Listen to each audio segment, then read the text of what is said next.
student of class 12, today we are going to start next part of exercise 5.1 of chapter 5 continuity and differentiability. तो dear student, हम लोग जो है exercise 5.1 से पहले दो हमने जो है वीडियो हम लोग कवर कर चुके हैं। ठीक है, आज का हमारा वीडियो है जो आपका बेस्ड है अलजेब्रा ऑफ कंटीन्यूअस फंक्शन। किस पे बेस्ड है? अलजेब्रा ऑफ कंटीन्यूअस फंक्शन पे।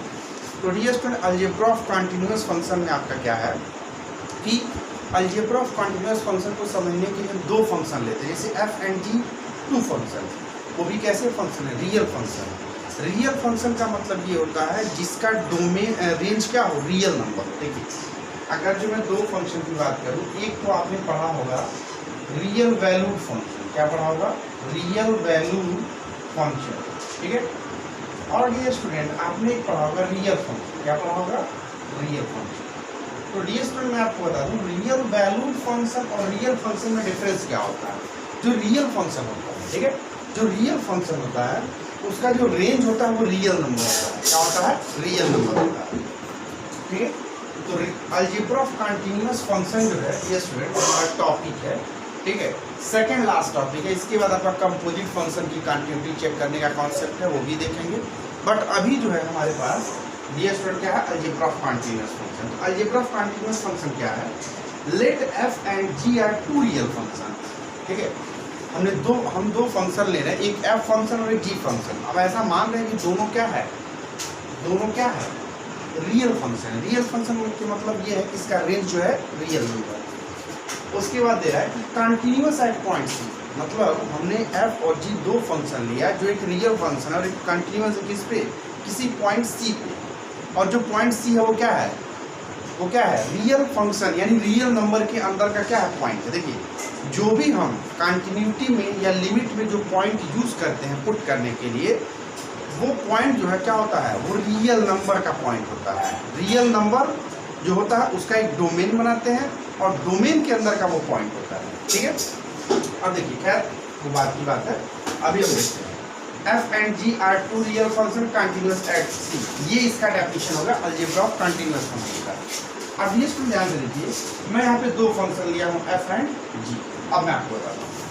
अब इसके फोर रूल होते हैं। पहला क्या हो जाएगा? F plus ji is continuous at x is equal to C. पहला तो हो सकता है सम का रूल, दूसरा हो सकता है subtraction. F minus G is continuous at x is equal to C. And third हो सकता है F into G is continuous at x is equal to C. और फोर्थ आपका हो सकता है F upon G is continuous at x is equal to C. ये four rule है, इसको आप नोट कर लें, फिर मैं आपको बताता हूं।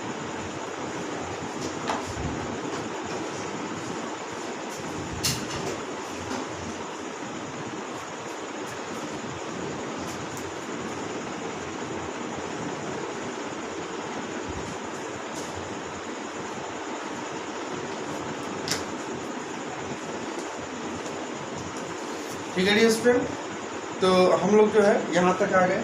अब एक एक पॉइंट को समझते हैं। देखिए, जैसे F plus ji is a continuous at X plus to C. जैसे मान लीजिए मैंने एक फंक्शन लिया एच एक्स, जो मेरा क्या है? Sine x plus cos x. ठीक है, साइन एक्स मतलब मान लीजिए मैं एच एक्स जो राइट किया हूँ फंक्शन, दो फंक्शन को ऐड करके बनाया गया, F X and G X. यही तो हमारा रूल था, F plus ji is continuous at C. अब H x equal to sine x plus cos X है, उसको किसी भी पॉइंट पे आप जो है कंटिन्यूटी क्या कर सकते हो? चेक कर सकते हो। क्या कर सकते हो? चेक कर सकते हो। किसी भी पॉइंट पे कंटिन्यूटी जो है चेक कर सकते हो। वो क्या आएगा? कंटिन्यूअस आएगा। ठीक है, अच्छा। अब जैसे कंटिन्यूटी चेक करने का मतलब ये है कि जैसे मान लीजिए हमारे पास जो है h x equal to sine x plus cos x given है। ठीक है, अब मैं ये मान रहा हूँ एच एक्स इक्वल टू जो sine x plus cos x given है, इसमें मैं ये ले ले रहा हूँ, मान लीजिए हम चेक कर रहे हैं at x is equal to pi by two. अब देखिए, किसी भी फंक्शन की जो कंटिन्यूटी चेक करने के लिए आपके पास मैंने दो मेथड बताया था। पहला मेथड था जो हम LHL is equal to RHL is equal to value of function से करते थे। दूसरा हमारा था कि limit x tends to c fx is equal to fc, यानी जो शॉर्ट फॉर्म था। तो शॉर्ट फॉर्म के लिए हम बोले थे जब आपके पास कोई भी फंक्शन अगर जो ईजी आए तो उसी से कर दिया, ऐसा नहीं है, उसको भी हम पीस वाइज से कर सकते हैं, जैसे इस टाइप के फंक्शन में, ठीक है। लेकिन मैं ये बोला था कि जहाँ पे आपके पास जो है पीस वाइज फंक्शन हो वहाँ पे specially LHL RHL value of function वाला यूज़ करेंगे, ठीक है। और जहाँ पे सिंपल फंक्शन हो वहाँ पे जो है दूसरा फॉर्मूला यानी ये बताया था, limit x tends to c fx is equal to fc वाला यूज करेंगे, ठीक है। अच्छा, ये मैंने बताया था। तो अब देखिए,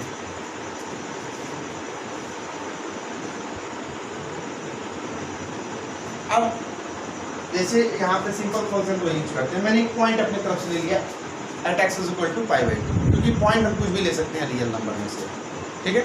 देखिए, जिस पे क्वांटिटी चेक करना है आप रियल नंबर में से कोई भी पॉइंट ले सकते हो, तो पाई बाई टू भी एक क्या है, रियल नंबर। अब देखिए, जैसे मान लीजिए हम ये चेक कर रहे हैं, स्टेप फर्स्ट आपका है limit x tends to pi by two fx, यानी limit x tends to pi by two fx मतलब क्या हो जाएगा, fx कह लीजिए होता है फॉर्मूला, लेकिन यहाँ पे fx क्या है, hx है, ये हो जाएगा sin x plus cos x। अब पीरियड टेकिंग लिमिट यानी x के प्लेस पे क्या रखेंगे, पाई by to, sin pi by to मतलब क्या हो जाएगा आपका 91, cos पाई बाई टू 90, यानी कितना आ गया, वैल्यू 1। तो हमने स्टेप फर्स्ट इसको चेक कर लिया। अब स्टेप सेकंड पे आते हैं। स्टेप सेकंड है आपका, सबसे पहले स्टेप सेकंड अब जो है चेक करते हैं FC पे। तो हम मान के चल रहे हैं हमारे पास hx क्या दिया है, sin x plus cos x, तो x के प्लेस पे क्या पुट कर देंगे, पाई बाई टू, ये हो जाएगा sin pi by two plus cos pi by to. तो sin pi by to 91, cos pi by to 0, तो 1 प्लस 0 1। अब देखिए स्टेप सेकंड और स्टेप फर्स्ट दोनों में वैल्यू क्या आया है, 1, यानी आप बोल सकते हो कि limit x tends to pi by two fx is equal to, नहीं मतलब आप ये बोल दो, ये वैल्यू जो है limit x tends to pi by two fx is equal to f pi by two, यानी दोनों वैल्यू इक्वल है। तो हम बोल सकते हैं given function is a continuous at x is equal to pi by two, ऐसा हम बोल सकते हैं, ठीक है। अच्छा, अब डियर स्टूडेंट जो है इसको आप नोट कर लिए, 30 सेकंड का आपको टाइम देना है।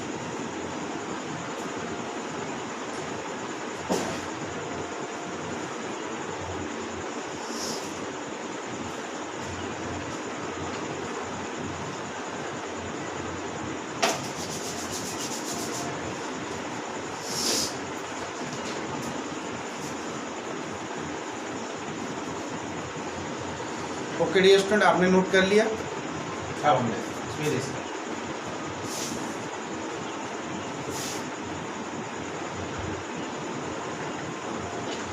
तो मैंने आपको जो है ये बता दिया, इसका जो पहला पॉइंट था f plus ji is continuous at x equal to c।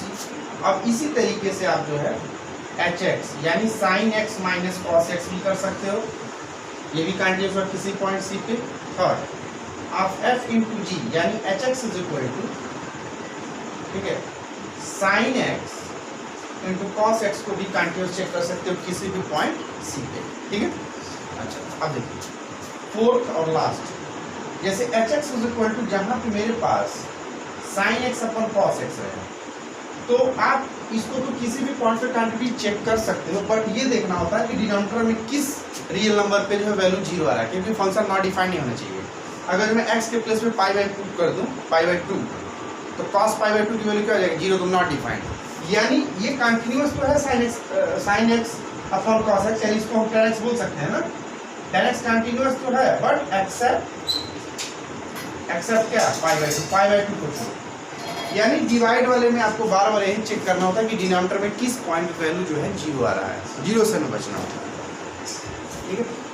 तो डियर स्टूडेंट, ये आपका जो है अलजेब्रा ऑफ कंटीन्यूअस फंक्शन का कॉन्सेप्ट हो गया। ठीक है। तो डियर स्टूडेंट, अब नेक्स्ट वीडियो में हम लोग जो है देखते हैं इसका सॉल्यूशन। Okay student.